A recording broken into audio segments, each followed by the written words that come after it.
Bonjour et bienvenue à tous sur le portail Mas Colombia. Aujourd'hui, nous allons parler des enjeux de la politique agricole commune européenne dont les négociations aboutiront dans les prochains mois. Avec nous, Mathieu Courgeot, paysan vendéen et président de Pour une autre PAC, une plateforme française interorganisation dédiée à la réflexion et action autour de la refonte de la PAC. Monsieur Courgeot, nous vous remercions et nous vous souhaitons la bienvenue. Pourriez-vous, en premier lieu, nous définir très rapidement ce que c'est la PAC ? Alors la PAC, c'est la politique agricole commune, donc c'est la politique agricole de l'Union européenne qui a été mise en place il y a très longtemps, dans les années 50, et qui est réformée tous les 7 ans. Et donc aujourd'hui, nous sommes en plein dans la réforme de la PAC, à la fois au niveau national et puis aussi au niveau des États membres de l'Union européenne, puisqu'une des nouveautés de cette PAC, de cette programmation de PAC, c'est la place plus importante accordée aux États membres dans la définition de leur politique agricole nationale. Très bien, merci. Et quels sont les points forts et les écueils de cette PAC que nous avons actuellement ? Alors, la PAC, ce qu'il faut savoir, c'est que c'est un gros budget, puisque c'est environ un tiers du budget de l'Union européenne. Donc, c'est une politique qui est extrêmement présente, extrêmement forte au niveau européen. Donc, aujourd'hui, les points forts qu'on a pu constater sur cette dernière programmation entre 2014 et 2020, c'est d'abord d'avoir une politique commune au niveau des 27-28 États membres européens. Donc ça, c'est quelque chose qui nous tient beaucoup à cœur, ce caractère commun, puisque c'est bien les enjeux qu'on peut retrouver, que ce soit en termes sociaux, environnementaux, ils sont bien à ce niveau-là au niveau européen sur un marché unique européen. Donc ça, c'est très important. Il y a quand même un certain nombre de points faibles qui sont très, très importants sur la dernière programmation PAC. Le premier, c'est le défi du renouvellement des générations. Partout en Europe, on perd des paysans de manière très prononcée, et on assiste à une concentration des terres aux mains de très peu d'agriculteurs, voire d'entreprises agroalimentaires. Donc ça, c'est un premier facteur qu'on juge de manière négative. Le deuxième, c'est une PAC qui est quasiment absente sur la transition agroécologique, puisque on sait bien que l'agriculture aujourd'hui, partout en Europe, a une responsabilité forte dans le changement climatique, a une responsabilité forte dans la baisse drastique de la biodiversité, a une responsabilité forte dans l'état des masses d'eau, par exemple. Donc, c'est tous ces outils-là qu'on souhaite vraiment mettre en avant dans la prochaine PAC. Et alors, justement, vous amenez le sujet. Quelles sont les grandes mesures mises en place dans cette nouvelle réforme ?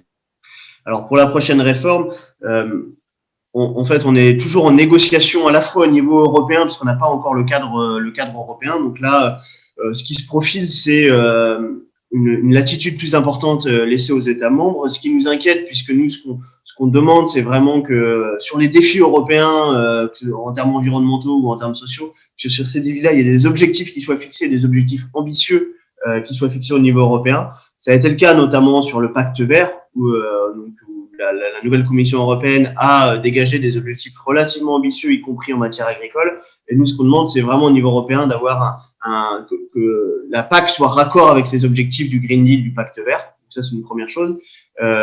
Et après, notre crainte, en fait, puisque tout n'est pas terminé, c'est que, en tout cas au niveau national, en France, que ce soit un statu quo, c'est-à-dire qu'on change quasiment rien dans les règles d'attribution de la PAC, dans les conditions d'attribution de la PAC, et qu'on prenne du retard sur à la fois la transition agroécologique, la souveraineté alimentaire, etc., etc.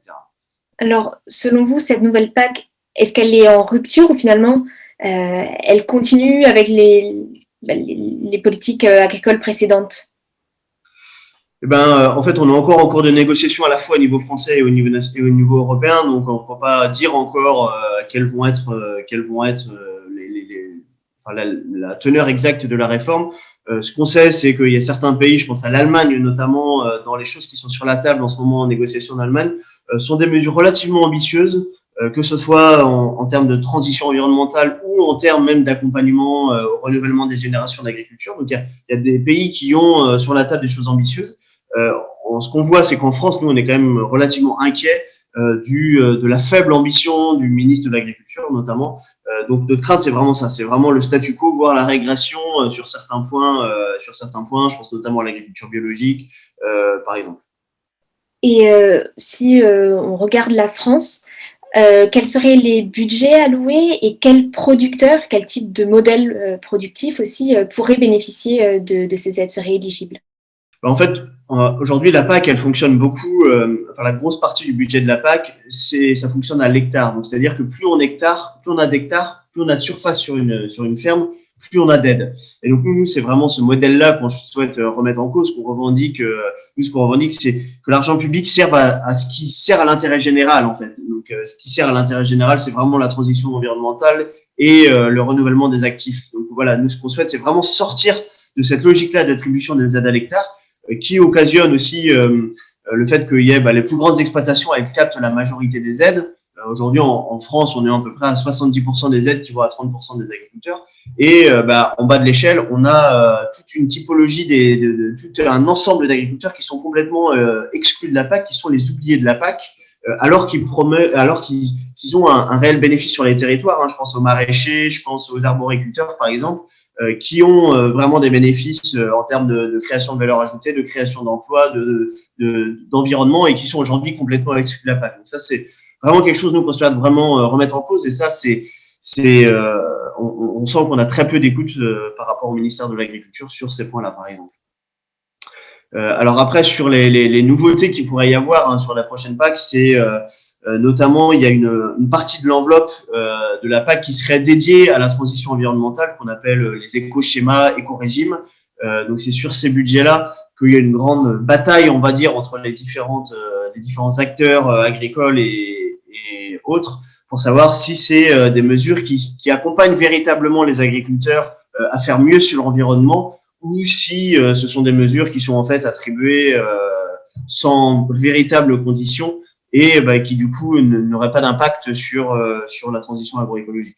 Et quels sont, selon vous, les défis maintenant à cette heure de la négociation? Est-ce qu'on pourrait rappeler peut-être où est-ce qu'on est? Quand est-ce que serait votée cette PAC et quels sont, oui, les défis? Alors, au niveau européen, en termes de calendrier, au niveau européen, l'architecture finale de la PAC, elle sera connue sans doute d'ici quelques semaines, sans doute fin mai. Donc là, on aura le cadre final de la PAC.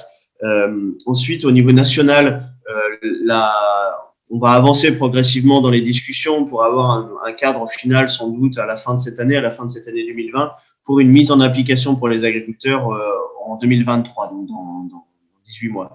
Donc voilà, donc en termes de calendrier, on en est là.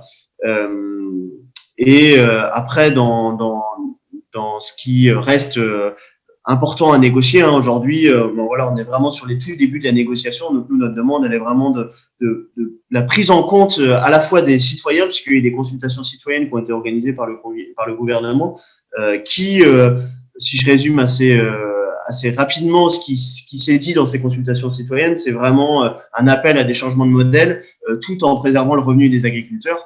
Donc là, c'est vraiment nous quelque chose qu'on porte très fortement. Donc à la fois l'aspect comment est-ce qu'on remet des outils de régulation des marchés au niveau européen pour améliorer la rémunération des agriculteurs. Comment est-ce qu'on remet des outils en place? Comment est-ce qu'on encourage des outils qui existent déjà pour installer des paysans nombreux sur les territoires?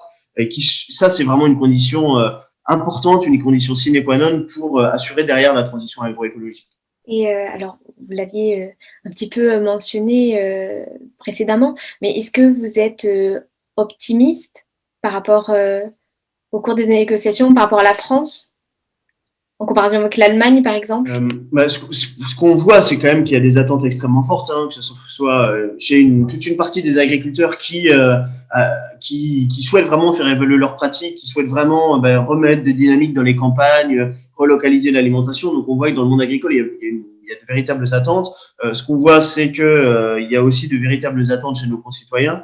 Et donc voilà, et il y a des défis, la science nous dit que voilà, les défis environnementaux, les défis climatiques, le défi de la biodiversité, plus on attend pour s'y attaquer, plus ça va être compliqué. Donc voilà, il y a toute cette conjugaison qui fait que, en tout cas, on a des attentes qui sont extrêmement importantes. On demande vraiment une ambition, on demande vraiment une réforme très ambitieuse de la PAC. Après, ce qu'on craint vraiment, c'est qu'on a un ministre qui soit pas du tout à la hauteur, qui privilégie plutôt le statu quo par peur de fâcher une petite frange du monde agricole. Donc, on a une vraie crainte aujourd'hui, effectivement, sur l'ambition finale qui sera donnée à cette réforme de la politique agricole commune. Bon, Monsieur Courgeot, nous vous remercions. Je ne sais pas si vous voulez ajouter quelque chose, un mot de la fin. Bonjour à nos amis colombiens, un magnifique pays que j'ai eu la chance de visiter il y a quelques années, donc j'ai hâte d'y retourner un jour. Je vous remercie beaucoup. Au revoir.